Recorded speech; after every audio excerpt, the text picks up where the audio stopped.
সম্পর্ক তার সাথে আমার দেবর আর বৌদির, কিন্তু কখনোই এই ফিলটা হয়নি। সে সবসময় আমার ভাই। আজ তার আইবুড়ো ভাতের আয়োজন হয়েছিল। খুব অল্প সময়ের মধ্যে চেষ্টা করেছি ওর জন্য একটা সুন্দর থালি রেডি করার।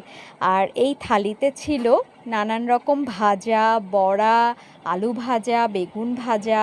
চেষ্টা করেছি ওর পছন্দের আইটেমগুলো। একবার আমার বাসায় এসেছে, পাবদা মাছের পাতলা ঝোলটা খুব ভালো খেয়েছিল, তাই চেষ্টা করেছি সেটাও রাখার। সব কিছু মিলে ওর জন্য একটা জমজমাট আয়োজন করেছিলাম।